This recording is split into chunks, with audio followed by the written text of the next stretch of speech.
I think the takeaway from this game for me immediately is the fact that we did a great job defensively in the second half. You know, we only allowed 10 points in the paint, which is huge, because we had 20 at the halftime. And so our ability to be able to get stops against some really tough post players, and you know, as we saw, he started Pratt, number 40.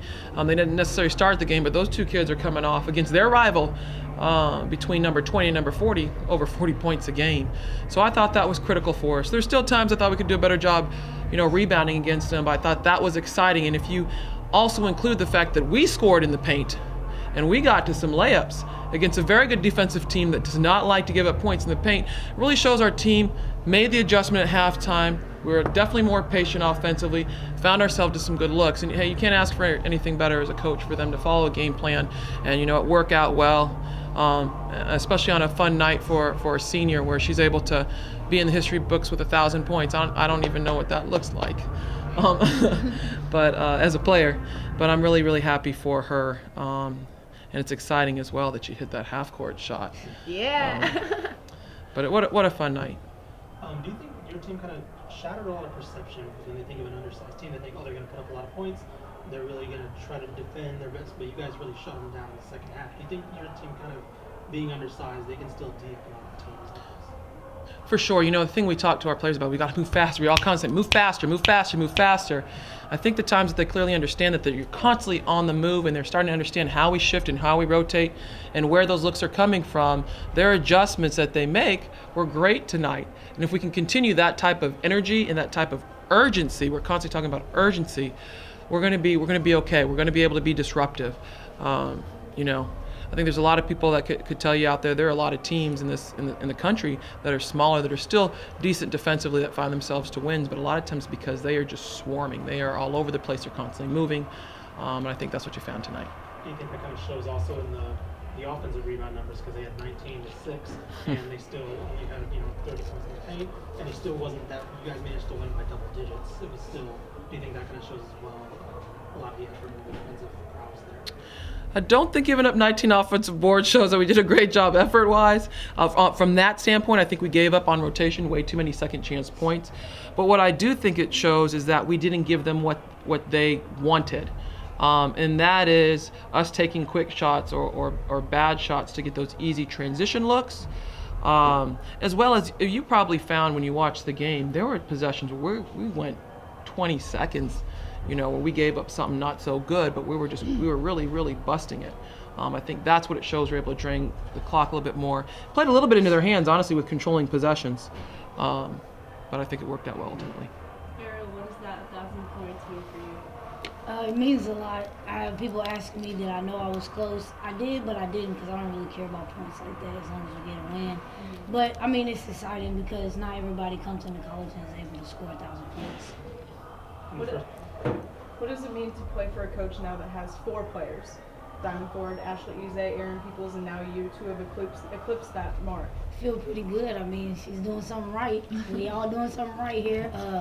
Like I just said, not all coaches can say that they graduated 4 players that left Texas State or any program with 1,000 points. I wish I could have not had those 3 turnovers though, but the 1,000 points is great. Kaitlin, did you notice anything in the second half that kind of freed up for you offensively? Because I think they were pressing kind of high on it, pretty much fighting over every screen, it seemed like. And I think Raven, aside from the half court, I think Raven was the only one that hit 3 in the first half. You kind of came on in the second half. Did you notice anything that they were kind of pressuring off of you, or what? Well, first off, I played more guard second half, so I think 3 points can be like more for a guard, 3-point shots. But also, I mean, it's just first half the ball wasn't in like I said before. We have an offense that allows anyone to score equally. So the shots weren't for me in the first half. Erica came out in the game in the first 3 minutes, had 8 points. And then other people got hot. So that's just our offense. So whenever they start concentrating on other people, my shots are freed up.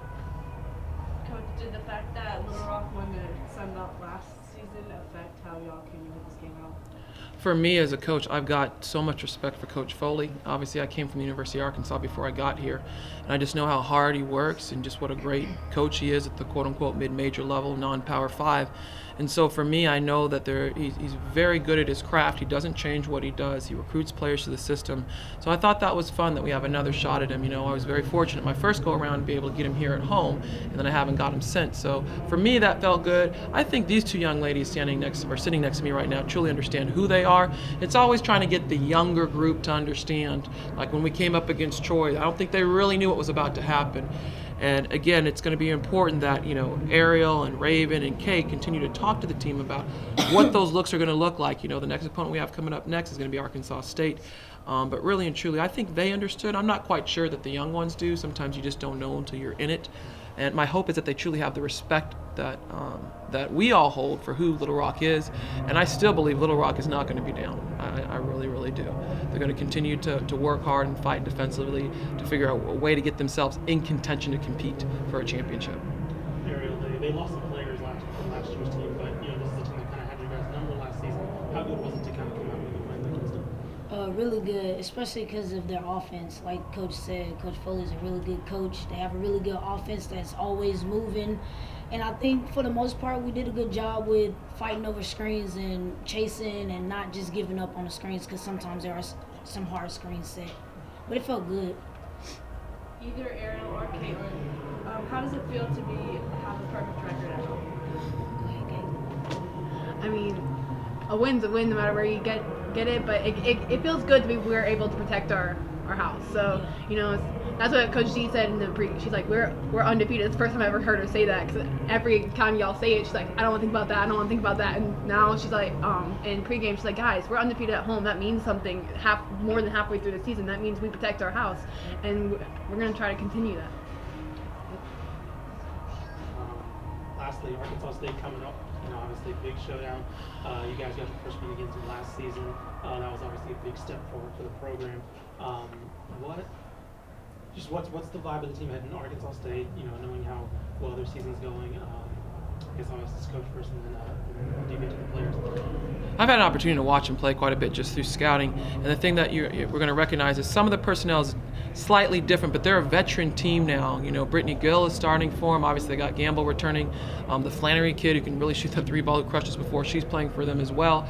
A young lady by the name of Amanda Lawson. They've got some great veteran pieces that are seniors. And they play so hard. They play with a lot of emotion. It's no different than playing against a team, in Lafayette, that they're going to come out and they're going to push hard. They're much better defensively than I've seen them be in the past, as far as their ability to be able to get in passing lanes and make it difficult. And of course, they're balanced. They've got some kids that can really get inside and get offensive rebounds when those shots go up. And when you're returning the two-time Player of the Year, that automatically puts you in a different category, anytime you step up. So they're going to be tough, make no minds about it, no doubt about it. To me, I look at them and Troy right now, the two hot teams, and we're going to have to get tough and get gritty to be able to find a way to beat this team.